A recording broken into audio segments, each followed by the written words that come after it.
खबरों की शुरुआत करते हैं। केंद्र सरकार को घेरने के लिए अपोजिशन संसद में लगातार अडानी से जुड़े मुद्दों को उठा रहा है। दिल्ली में अडानी मुद्दे पर मेमोरेंडम सौंपने के लिए अपोजिशन सांसदों ने संसद से ईडी दफ्तर तक मार्च निकाला। हालांकि एनसीपी और टीएमसी संसद से दिल्ली में ईडी दफ्तर तक अपोजिशन सांसदों के मार्च में हिस्सा नहीं लिया। वहीं दिल्ली पुलिस ने विजय चौक पर मार्च कर रहे अपोजिशन सांसदों को रोका और कहा कि वो आगे मार्च ना करें क्योंकि धारा 144 सीआरपीसी लागू है और यहां किसी भी आंदोलन की इजाजत नहीं है। इससे पहले नेताओं ने इस मुद्दे पर अपनी मुश्तरका रणनीति के तहत संसद भवन अहाते में राज्यसभा में अपोजिशन के नेता मल्लिकार्जुन खड़गे के दफ्तर में मुलाकात की थी। मार्च के दौरान कांग्रेस सदर मल्लिकार्जुन खड़गे ने बयान देते हुए कहा कि हम 200 हैं और यहाँ 2000 पुलिसकर्मी हैं, इसलिए वो हमारी आवाज दबाना चाहते हैं। अडानी के घोटाले के मामले में मेमोरेंडम देने के लिए वहाँ डायरेक्टर से मिलने जा रहे हैं, लेकिन सरकार हमको विजय चौक के पास भी नहीं जाने दे रही और रोक लिए है। जो आदमी लाखों रुपए का घोटाला हुआ है, LIC बर्बाद हो गई है, स्टेट बैंक ऑफ इंडिया और दूसरे बैंक्स भी बर्बाद हो गए हैं। जो लोग अपने पैसे बैंक में रखते विश्वास के साथ और सरकार के भरोसे वो पैसा सारे एक व्यक्ति को देकर उसको सरकार की संपत्ति खरीदने के लिए ये प्रोत्साहन सरकार कर रही है और मोदी जी ऐसे लोगों को प्रोत्साहन दे रहे हैं जिसकी संपत्ति बहुत ही कम थी, आज वो 13 लाख की संपत्ति हो गई। मरकजी वजीर स्मृति ईरानी ने एक बयान देते हुए कांग्रेस लीडर राहुल गांधी पर निशाना साधा है। उन्होंने कहा राहुल गांधी ने ऐसे देश में जाकर विदेशी ताकतों का आह्वान किया है जिसका इतिहास भारत को गुलाम बनाने का है। मैं आज राहुल गांधी से पूछना चाहती हूं, आपने जाकर विदेश में कहा कि आपको हिंदुस्तान की किसी यूनिवर्सिटी में बोलने का अधिकार नहीं, तो 2016 में देश की राजधानी में एक यूनिवर्सिटी में जाकर इस बात तक का आपने समर्थन कर दिया जब नारा लगा भारत तेरे टुकड़े होंगे। वो क्या था राहुल गांधी? अपनी यात्रा में आपने स्वीकार किया जम्मू में 1 महीने पहले कि भारत में शांति है, सौहार्द है। उनको एक ऐसा व्यक्ति नहीं मिला जिसने कहा हो कि उनके प्रति कटुता का भाव है। तो आप झूठ कब बोल रहे थे राहुल गांधी? लंदन में कि हिंदुस्तान में? आपने इस बात को भी एक विदेशी संस्थान में चर्चा के संदर्भ में रखा कि आपको अपने लोकतांत्रिक अधिकारों का देश की संसद में हनन होते दिख रहा है। मैं आज राहुल गांधी से पूछना चाहती हूं कि गांधी खानदान के आदेश अनुसार जब लोकसभा में कांग्रेस के सदस्य कागज फाड़कर स्पीकर की ओर फेंकते हैं, स्पीकर का अपमान करते हैं, क्या वो ब्रेवरी है या राहुल गांधी की डेमोक्रेसी की परिभाषा? AIMIM सदर असदुद्दीन ओवैसी ने एक जनसभा को खिताब कर बयान देते हुए कहा कि राजस्थान के मुसलमान और दलित अब जाग चुके हैं, अब वो जुल्म नहीं सहेंगे। और अगर तुम नेता बनाओगे तो याद रखो, जितेंद्र मेघवाल की जिस तरह हत्या की गई, कोई माइका लाल, कोई जालिम दोबारा कोई जितेंद्र मेघवाल को मारना तो छोड़ो, उसको हाथ लगाने से पहले सोचेगा।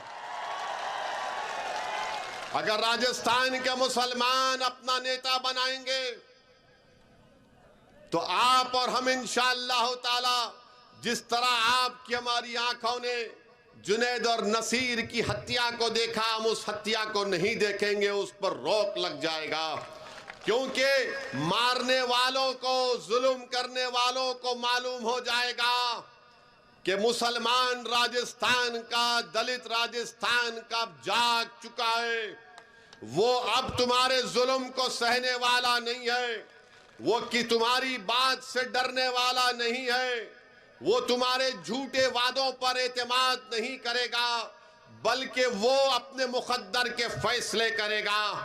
जो लोग दलित और मुसलमानों का इस्तेसाल और एक्सप्लॉयटेशन करते हैं, वो क्या चाहते हैं कि हम इनके गुलाम बनकर रहें, हम इनके ताबे रहें, और वो ये चाहते हैं कि हमारे मुकद्दर के फैसले वो करेंगे। तो सुनो कांग्रेस और बीजेपी वालों, तुम एक कमरे में बैठकर दलित और मुसलमानों के मुकद्दर के फैसले नहीं करोगे, बल्कि हम तुम्हारे सामने कुर्सी डालकर, मेगावाल पैर पे पैर डालकर, ओवैसी तुम्हारी आंखों में आंखें डालकर कहेगा कि हम करेंगे हमारे मुकद्दर के फैसले, तुम नहीं करोगे। हम जो बोलेंगे हमारे समाज के बारे में, जो हम बेहतर जानते, तुमको करना पड़ेगा। राजद सुप्रीमो लालू यादव, बिहार की साबिक वजीर आला राबड़ी देवी और सांसद मीसा भारती को जमीन के बदले रेलवे में नौकरी घोटाला मामले में बड़ी राहत मिली है। तीनों को सीबीआई की स्पेशल अदालत ने जमानत दे दी है। साबिक वजीर रेल लालू यादव समेत कुल 16 मुलजिमीन को समन जारी किया गया था। सीबीआई ने 16 लोगों के खिलाफ इस मामले में चार्जशीट दाखिल की थी। अदालत ने सभी मुलजिमीन को आज 15 मार्च को पेश होने के लिए कहा था। तय तारीख पर लालू यादव, राबड़ी देवी और मीसा भारती अदालत पहुंचे। तो लालू यादव, राबड़ी देवी और मीसा भारती को जज ने जमानत दे दी है। मीडिया रिपोर्ट के मुताबिक इस दौरान सीबीआई की ओर से जमानत की कोई मुखालिफत नहीं की गई। बताया जा रहा है कि अब अदालत ने इस मामले में अगली सुनवाई की तारीख तय कर दी है। इसी महीने 29 तारीख को अगली सुनवाई होगी। उत्तर प्रदेश के रामपुर जिले में रियासती सरकार की ओर से आजम खां के खिलाफ एक और बड़ी कार्रवाई की गई है। समाजवादी पार्टी के नेता आजम खां के जौहर ट्रस्ट की ओर से चलाए जा रहे एक स्कूल को रामपुर जिला इंतजामिया ने सील कर दिया है। बताया गया है कि लीज रद्द होने के बाद नोटिस मिलने के बावजूद भी स्कूल इंतजामिया ने इसे खाली नहीं किया था। स्कूल इंतजामिया ने बताया कि हमें 15 दिन का समय दिया गया था, जो अभी खत्म नहीं हुआ है। महकमे को इसका अमल करना चाहिए। उन्होंने आगे कहा कि हमें 6 मार्च को नोटिस मिला था और 18 मार्च तक तलबा के एग्जाम्स चल रहे हैं। इस सीलिंग के बारे में हमें कोई जानकारी नहीं मिली। वहीं रामपुर के एसडीएम सदर निरंकार सिंह ने बताया कि महकमे ने जौहर ट्रस्ट की ओर से चलाए जा रहे स्कूल की लीज रद्द करने के बाद 15 दिन में स्कूल खाली करने का नोटिस भेजा था। 2 नोटिस मिलने के बाद भी स्कूल को खाली नहीं किया गया है, जिसके लिए इसे सील कर दिया गया है। उत्तर प्रदेश अक़लियती कमीशन के सदर अशफाक सैफी ने रियासत के इंतजामिया को खत लिखा है। इसमें इन्होंने कहा है कि 23 मार्च से रमज़ान शुरू हो रहे हैं। कई ज़िलों से शिकायतें आ रही हैं कि गाइडलाइंस के मुताबिक आवाज़ के बावजूद लाउड स्पीकर उतारे जा रहे हैं। गाइडलाइंस के मुताबिक आवाज़ वाले लाउड स्पीकर मस्जिद से न हटाए जाएं। ईदगाह और मस्जिदों के आसपास हिफाजती इंतजाम किए जाने का भी मुतालबा इस खत में किया गया है। अक़लियती कमीशन के सदर ने कहा है कि रमज़ान मुसलमानों के लिए बड़ा त्योहार है। इस महीने में मुसलमान इबादत करते हैं। ऐसे में रियासत के सभी ज़िलों के शहरी और देही इलाकों में वाक़ मस्जिदों के आसपास साफ़ सफाई और सहरी इफ्तार के समय बिजली और पानी की सहूलियत दी जाए। मस्जिद के पास स्ट्रीट लाइट के इंतज़ाम भी कराए जाने का मुतालबा खत में किया गया है। झारखंड के दारुल हुकूमत रांची में जमात-ए-इस्लामी हिंद के ज़ेर एहतमाम इजलास आम का इनेकाद किया गया। झारखंड के मुसलमानों की मौजूदा सूरत हाल और उसे बेहतर बनाने में दीनी और मिली तंजीमों का रोल के मौजू पर मुनक्किद इस इजलास में रियासत के मुख्तलिफ इलाकों से कसीर तादाद में लोगों ने शिरकत की।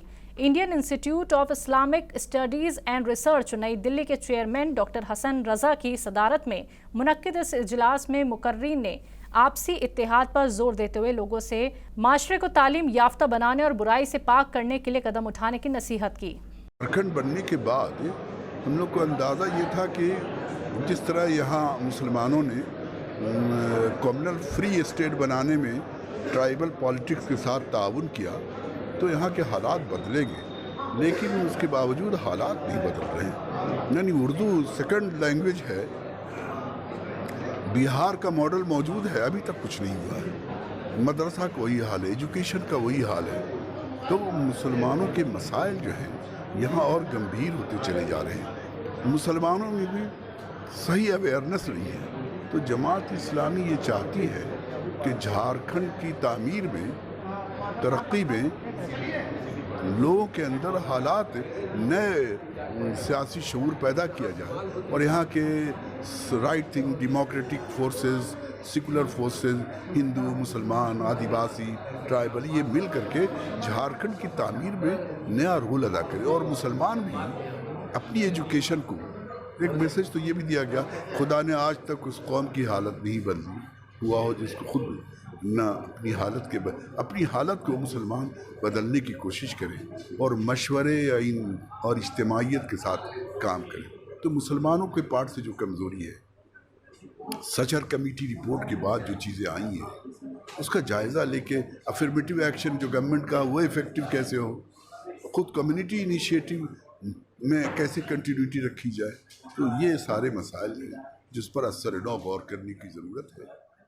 राजस्थान की राजधानी जयपुर में महिला और बाल विकास महकमे की जानिब से अरण्य भवन अहाते झालाना डुंगरी में एजाजिया तकरीब का इनेकाद किया गया। टोक्यो ओलंपिक में गोल्ड मेडल अपने नाम पर मुल्क का नाम रोशन करने वाली बेटी अवनी लखेरा भी प्रोग्राम में मौजूद थी। महज 11 साल की उम्र में नेशनल लेवल इंदिरा गांधी महिला शक्ति हौसला अफजाई अवार्ड अपने नाम करने वाली राजस्थान की बेटी इनाया खान ने बताया कि अगर आप में लगन, जज्बा और जुनून हो तो आपको कोई नहीं रोक सकता। प्रोग्राम में वजीर ममता भूपेश, महिला एवं बाल विकास विभाग अर्चना शर्मा, अध्यक्ष समाज कल्याण बोर्ड राजस्थान सरकार डॉक्टर कृष्णा पुनिया सद्र, राजस्थान राज्य खेल परिषद DGP Umesh Mishra, doctor D N Pandey प्रधान chief forest conservator forest department मौजूद रहे। जयपुर के सांगानेरी गेट वुमेन्स हॉस्पिटल में मरीज के परिवार ने अस्पताल इंतजामिया पर बच्चा बदलने का इल्जाम लगाया है। एक शख्स का कहना है कि उसकी बीवी को ऑपरेशन थिएटर में लड़का होने की इत्तला दी गई, जबकि उस शख्स को लड़की का जन्म होना बताया गया। इस पर जब उस शख्स ने अस्पताल इंतजामिया से बात की तो उन्होंने लड़की का जन्म होना बताया। मुतासिर के परिवार ने बच्चे की डीएनए जांच की मांग की, जिस पर अस्पताल इंतजामिया ने पहले पुलिस में मामला दर्ज करने को कहा। ऑपरेशन के लिए चालू हो गया कि ऑपरेशन हो गया या नहीं हो गया, वह क्या चल रहा है, तो उन्होंने बोला अभी जांचें चल रही है, अभी ऑपरेशन नहीं हुआ उसका। मैंने कहा चलो ठीक है। फिर मैं बैठ गया। 10:30 बजे के लगभग या 10:35 के लगभग मेरे को बाहर से आवाज़ पड़ी, उसके साथ कौन है, तो मैं अंदर गया। मेरे को बोला कि आपको लड़की हुई है, तो मेरे को काउंटर पर बाहर लड़की दी उन्होंने। मैंने ठीक है, तो बोला कि मशीन में जाएगी। मेरे को उन्होंने मेरे साइन आइन कराया, मैंने साइन कर दिया, फ़ोटो खिंचवाई, फ़ोटो खींच ली, उसकी मशीन में भेज दिया। मैं बाहर आके बैठ गया। अब 1.25 घंटे 1.5 घंटे बाद जब वाइफ को बाहर लाया ओटी से, तब वाइफ ने निकलते ही मेरे को गेट के बाहर पूछा आके बच्चा कहाँ है। तो मैंने कहा कि अपन को बच्ची हुई है, बच्चा नहीं हुआ, जो बच्ची मशीन में रखी हुई है वो 2 घंटे के बाद अपन को मिलेगी। तो उसने बोला नहीं मेरे को बच्चा हुआ। मैंने कहा नहीं बच्ची हुई है। बोले नहीं मेरे को डॉक्टरों ने 2 ने बोला है, एक लेडी साथ में एक जेंट्स साथ में, 2 डॉक्टर है जिसको मैं पहचान सकती हूँ। उन्होंने बोला कि शोभा तेरे को बेटा हुआ, एक ने बोला और एक ने बोला तेरे को लड़का हुआ। मैंने कहा चलो ठीक है। फिर मैंने इनसे कंसल्ट किया, वहाँ बात की, फिर वो कागज़ देखे। तो मैंने मैडम को कहा कि मैडम 10:15 बजे मैंने आपको पूछा कि ऑपरेशन में ले गए, कि आपने मना किया कि अभी ऑपरेशन में नहीं, जांचें चल रही है, ऑपरेशन में नहीं लिया। आपने डीएनए जांच की भी मांग की? डीएनए जांच की मांग की। उसके बाद मैंने तो जब मैंने देखा तो और कागजों में जो टाइम दिखाया 10:08 पर बच्ची का जन्म दिखा रखा है इन्होंने। और 10:15 बजे मैंने पूछा, जब तक ये ऑपरेशन थिएटर में, उसको ऑपरेशन के लिए चालू नहीं किया, इन्होंने मना किया। फिर मैंने इनसे बात की तो ये बोला कि जो नया डॉक्टर है और जो डॉक्टर उसके साथ टीम अंदर है वो 2 बजे 2:30 बजे ओटी से फ्री होगी, तब हम आपको सही जवाब दे पाएंगे। फिर 2-2:30 बजे बाद मैं नीचे बैठा था, मेरा एक छोटा भाई ऊपर बैठा था, उन्होंने वहाँ मेरे को नीचे फ़ोन करके ऊपर बुलाया। तो मैं मिसेज से बात करे तो मिसेज से वो पूछ रहे थे कौन कौन थे। उसने इशारा किया कि एक तो ये मैडम थी, एक ये था। तो इन्होंने बोला लड़का हुआ, इन्होंने बोला बेटा हुआ। ये बोला शोभा तेरे को लड़का हुआ, तेरे को बेटा हुआ। तो वो बोले कि हो सकता है कि हमारी यूनिट में किसी दूसरे को लड़का हुआ और हमने उसको बोला हुआ तेरे को लड़का हुआ और इसने सुन लिया, इसलिए कन्फ्यूज़ होगी। मैंने कहा चलो वो भी हमको ठीक है। फिर जो एक लेडी डॉक्टर थी प्राइवेट अंदर, और जो इन्होंने हमको बोला था, फिर मैंने इंक्वायरी करके अंदर पूछा और डॉक्टरों से, तो मैंने कहा मैडम आप तो कह रहे हैं कि आपकी यूनिट में कोई दूसरा पेशेंट ही नहीं है ऑपरेशन के लिए, तो फिर आप कह रहे हो कि इसको दूसरे बच्चों को हमने बोला हुआ सुन लिया, तो फिर आपने बोला किसको शोभा बेटा हुआ, और शोभा नाम का पेशेंट कितने हैं वो बताओ। हर साल की तरह इस साल भी रमज़ान का चांद नजर आने पर रहमत, बरकत और मगफिरत का महीना 23 मार्च से शुरू हो जाएगा। रमज़ान में मुस्लिम तबके के लोग अल्लाह की इबादत करते हैं और 1 महीने तक रोज़े रखकर सब्र और मोहब्बत का पैगाम देते हैं। रमज़ान के पहले 10 दिन अल्लाह की रहमत और अगले 10 दिन रोज़ी में बरकत और तीसरे 10 दिन गुनाहों से तौबा के लिए होते हैं। इन पाक दिनों में रोज़ेदारों की सहूलियात के लिए अंजुमन सैयद जादगान ने रमज़ान का प्रोग्राम जारी किया है। रमज़ान के मजहबी प्रोग्रामों के लिए खादिम सैयद फजले चिश्ती को कन्वीनर मुकर्रर किया गया है। रमज़ान में रोज़ेदारों के लिए सुबह और शाम सहरी इफ्तार का बड़ा दस्तरखान भी सजाया जाएगा, जिसमें हज़ारों ज़ायरीन एक साथ बैठकर रोज़ा इफ्तार करेंगे। इसके अलावा कई बुजुर्गों के उर्स की महफिल और नियाज नज़र पेश की जाएगी। पहली चीज़ तो ये है कि आज से 45, 50, 40 साल कबल दरगाह कमेटी का ना कोई गेस्ट हाउस था, ना शहर में कोई होटलें थी। रहने और सहने और तमाम ताम का, खाने पीने का इंतज़ाम टाइम इमेमोरियल से, सदियों से खुदा में ख्वाजा हुज़ूर गरीब नाज करते आ रहे हैं। और आस्थाने अक़दस हुज़ूर गरीब नाज में, दरगाह मुअल्ला में, अजमेर शरीफ में जितनी भी मजहबी तक़रीबात हुई हैं वो सदियों से खुदा में ख्वाजा करते आ रहे हैं। उसी कड़ी में चाहे 12 रबीउल अव्वल हो, मुहर्रम शरीफ हो, सरवार शरीफ का मामला हो, उर्स हो, दीगर तक़रीबात हो, रमज़ान मुबारक हो, उन सब का एहतमाम इनफरादी तौर पर खुदा में ख्वाजा और इज्तिमाई तौर पर अंजुमन सईद ज़ादगान खुदा में ख्वाजा करते आ रहे हैं। निज़ाम गेट से लेके मकबरे तक, शाहजहानी मस्जिद से लेके अंजुमन के दफ्तर के बाहर तक सहर व इफ्तार का इंतज़ाम खुदा में ख्वाजा करते हैं। इनफरादी तौर पर और इज्तिमाई तौर पर अंजुमन सईद ज़ादगान खुदा में ख्वाजा भी करती है। मकबरे में सुबह सहरी का इंतज़ाम होता है ज़ाहिर में ख्वाजा के लिए, और इफ्तारी का जो है दरगाह शरीफ में अंजुमन दफ्तर के बाहर और अहाता नूर में होता है। और इसी कड़ी के अंदर जो है तमाम हुफ़ाज़ को नजराना भी देती है अंजुमन सईद ज़ादगान खुदा में ख्वाजा। और ये 8 तक़रीबात भी की जाती है। 3 रमज़ानुल मुबारक में यौम वफ़ात हज़रत सैयदा फ़ातिमा ज़हरा सलामुल्लाह अलैहा, 10 रमज़ानुल मुबारक यौम वफ़ात हज़रत ख़दीजतुल कुबरा रज़ियल्लाहु अन्हा, 15 रमज़ानुल मुबारक जश्न विलादत हज़रत सैयदना इमाम हसन अलैहिस्सलाम, 17 रमज़ानुल मुबारक यौम वफ़ात हज़रत आयशा सिद्दीक़ा रज़ियल्लाहु अन्हा व जंग बदर, 19 रमज़ानुल मुबारक फ़तेह मक्का, 21 रमज़ानुल मुबारक यौम शहादत इमामुल औलिया हज़रत अली अलैहिस्सलाम, 26 रमज़ानुल मुबारक शब कद्र, 27 रमज़ानुल मुबारक ये सब क्या 27 रमज़ानुल मुबारक नहीं, जो भी अब ये पड़ेगा अलविदा जुम्मा, उसका भी एहतमाम करती है। तो कुल मिलाकर ये है कि अंजुमन सईद ज़ादगान खुदा में ख्वाजा में एक बड़ा बजट पास करती है। और जमीयत खुदा में ख्वाजा की तरफ से इनफरादी तौर पे भी ये प्रोग्राम्स होते हैं रमज़ान के, और आसपास की बस्तियों में भी खाना, कपड़ा, सहर इफ्तार खुदा में ख्वाजा की तरफ से दिया जाता है। फ़ी अमानिल्लाह, अल्लाह।